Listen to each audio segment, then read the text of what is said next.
Alors j'étais une petite fille sage, que je suis née d'une famille de 8 enfants.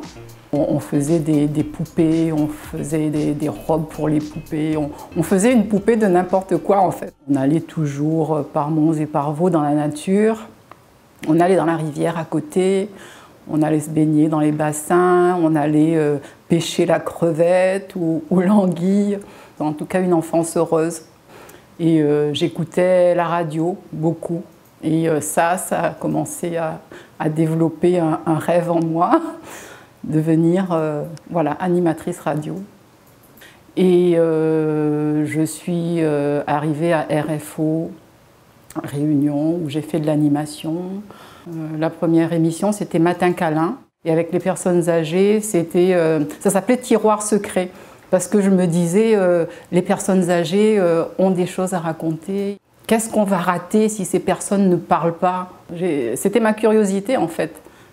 Les années 2000, c'était l'ébullition. Et il y avait eu le CM98 qui avait lancé sa marche déjà. Il y avait les élections. Et donc, moi, j'avais déjà tout ça en moi. Lutter contre les discriminations. La militante, elle était là depuis déjà pas mal de temps. Je me suis dit, il manque des choses pour les artistes. Parce que écran, c'est ensemble de créateurs, réalisateurs, auteurs nouveaux. Dans les années 2000, voilà, on était tous en train de réclamer plus de place pour l'outre-mer. Et donc, c'est devenu Écran sans frontières. Le collectif Mémoire de l'Humanité est né à l'UNESCO. L'appel qui était lancé aux associations, c'était qu'aux États-Unis, en Grande-Bretagne, il se passe plein de choses au niveau associatif pour la décennie des personnes d'ascendance africaine. Donc, j'ai décidé ce jour-là de faire quelque chose. Et comme les activités autour des commémorations que nous avons mis en place, je dis nous parce que j'ai travaillé sur ce projet avec le prince Guézo, qui est béninois. Donc les commémorations concernent en fait tous les afrodescendants. Par exemple, le 23 août au Bénin, la journée internationale du souvenir de la traite et des abolitions. L'idée, c'est de faire venir les afrodescendants autour de cette commémoration. Donc lancer le tourisme, voilà, lancer un tourisme de mémoire pour les inciter à développer l'Afrique, à travailler pour le développement de l'Afrique. Le Toussaint l'ouverture Day, le 7 avril, nous avons commencé à faire cette commémoration à Alada, au Bénin. Et lors de cette mise en place du Toussaint l'ouverture Day, nous avons discuté et décidé de le mettre dans plusieurs pays. Donc j'ai commencé par emmener Toussaint l'ouverture Day à La Réunion. Je me suis dit, on n'est jamais mieux servi que par soi-même. La philosophie, c'est la solidarité pour le développement de l'Afrique et pour un retour aux sources des afrodescendants et aussi pour le dialogue.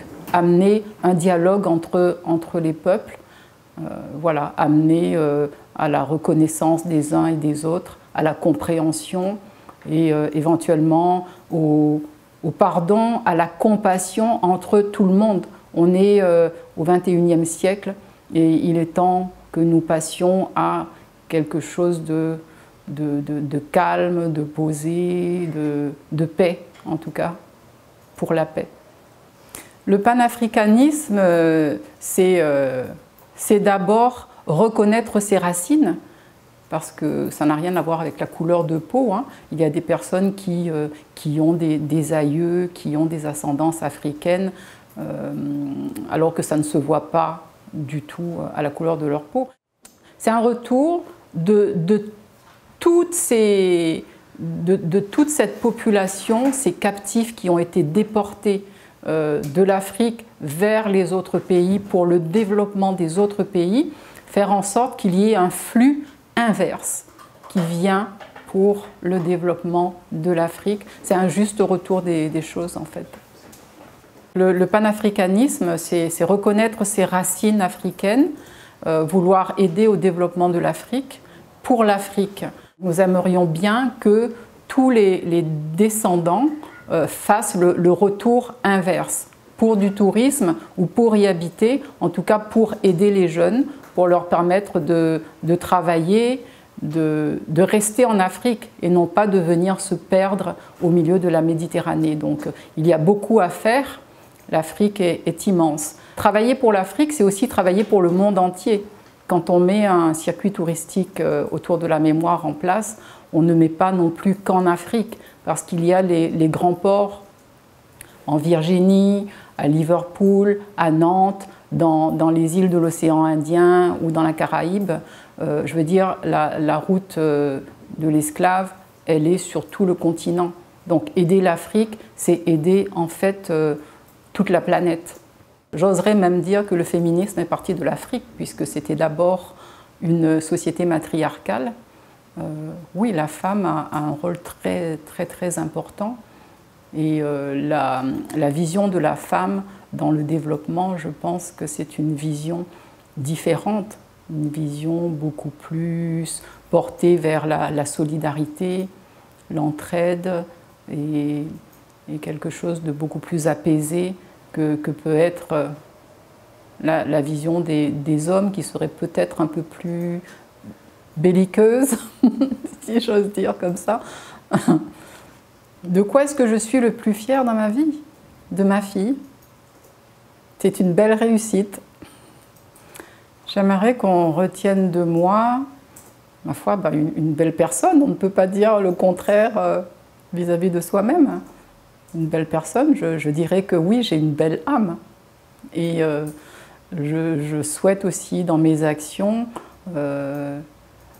impulser cette envie aux autres d'être bien, de faire du bien et d'être bien dans sa peau.